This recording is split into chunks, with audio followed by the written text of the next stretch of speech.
मुझे माफ करना दोस्तों, विजय लक्ष्मी नगर अब नहीं रहा।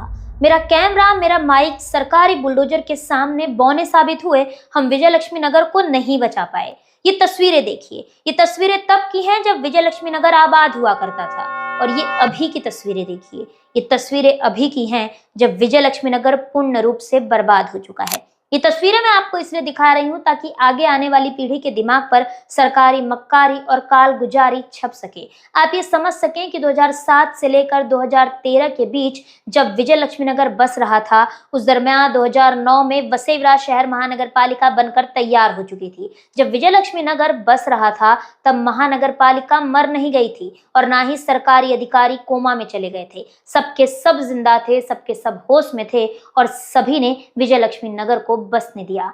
इस गिरती हुई इमारत के उस पार आप बजबजाते हुए सरकारी सिस्टम को महसूस कीजिए। ये वीडियो मैं इसलिए बना रही हूं ताकि आप ये समझ सकें कि विजय लक्ष्मी नगर ऐसे ही नहीं बस गया, ऐसे ही यहाँ पर आकर लोग नहीं रहने लगे। यहाँ पर जितनी जिम्मेदारी लोगों की थी उतनी ही जिम्मेदारी वसई-विरार शहर महानगर पालिका की भी थी। महानगर पालिका ने पहले बसने दिया और फिर उजाड़ दिया।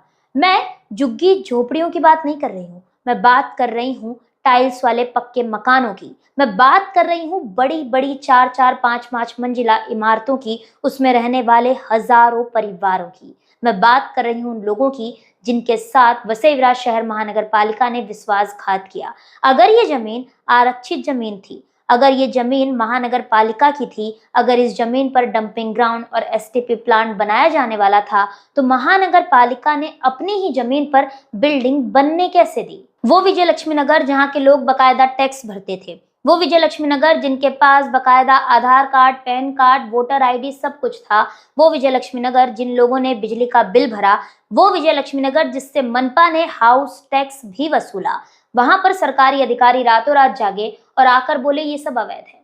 जब अवैध था तो बसने क्यों दिया गया? क्या उस भ्रष्ट अधिकारी पर कार्रवाई हुई जिसने विजय लक्ष्मी नगर को बसाने में बिल्डरों की मदद की? क्या उन बिल्डरों पर कार्रवाई हुई जिन्होंने 41 इमारतें अवैध रूप से बनाकर खड़ी कर दी? विजय लक्ष्मी नगर के रहवासियों को तो दंड मिल गया, लेकिन क्या वो अधिकारी पकड़े गए? मनपा के उन भ्रष्ट अधिकारियों पर कार्रवाई हुई जिन्होंने पैसे खाकर विजय लक्ष्मी नगर को बनने दिया। यहाँ की सत्ताधारी पार्टी ये कहती है कि कोर्ट का ऑर्डर है, हम कुछ नहीं कर सकते। तो हमारा उनसे यही कहना है कि अगर सरकार इतनी ही निष्पक्ष है, इतनी ही ईमानदार है, तो सही से जांच क्यों नहीं बैठा देती? क्यों उन अधिकारियों पर कार्रवाई नहीं होती जिनके कार्यकाल में ये 41 इमारतें बनकर तैयार हुई? कहाँ गए वो बिल्डर? किसने बनवाई ये 41 इमारतें?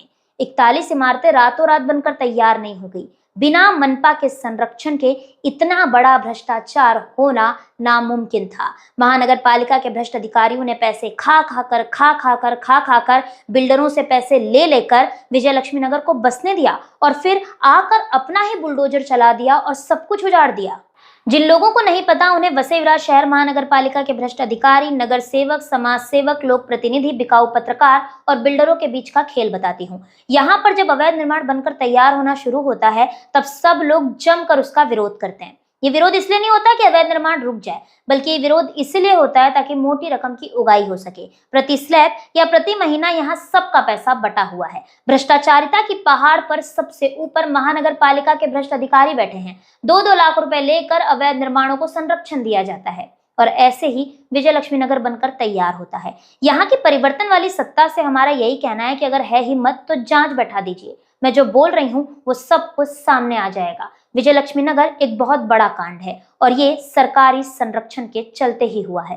पक्ष हो, विपक्ष हो, समाज सेवक हो, नगर सेवक हो, लोक प्रतिनिधि हो या राजनीति पार्टियां, बेईमान पत्रकार हो या चाटुकार, सब ने अपने ईमान को बेचा और विजय लक्ष्मी नगर को बसने दिया, जिसका दंड मिला 41 इमारत में रहने वाले हजारों लोगों को, मासूम बच्चों को। हमारा यहाँ की सभी राजनीति पार्टियों से यही कहना है कि आप लोगों ने मिलकर गरीबों के सर पे से उनकी छत तो छीन ली, लेकिन उनका हक मत छीनिएगा। उनके पुनर्वसन के बारे में जरूर सोचिएगा, क्योंकि अगर आपने ऐसा नहीं किया, उनके पुनर्वसन के बारे में नहीं सोचा, तो मैं बार बार चीख कर एक ही बात कह रही हूँ कि मैं यहाँ के राजनीति पार्टियों को विजय लक्ष्मी नगर कांड भूलने नहीं दूंगी।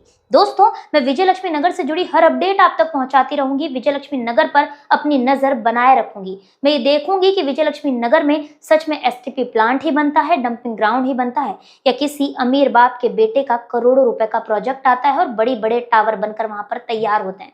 अगर वहां पर किसी बड़े टावर की नींव भी डली, न्यू डलना तो छोड़िए, अगर वहां पर किसी बड़े टावर का इश्तिहार भी छपा तो मेरा यहाँ की जनता से यही कहना है कि इस बार आप लोग बेवकूफ मत बनिएगा, इस बार जुमलों में मत फंसिएगा, सरकारी जुमलों का जवाब वोट से दीजिएगा।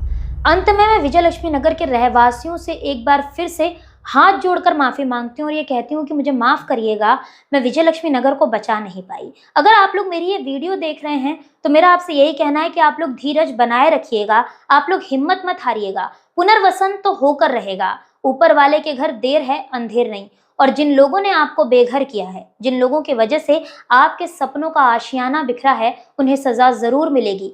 ऊपर वाले की लाठी में आवाज नहीं होती। तब तक अपनी हिम्मत मत हारिएगा और धीरज बनाए रखिएगा। दोस्तों चलती हूँ, आज की इस वीडियो में इतना ही। मैं शिवानी दुबे फिर मिलूंगी आपसे अगली खबर में। तब तक देखते रहें मिरर ऑफ ट्रूथ, क्योंकि हम दिखाते हैं सच का आईना।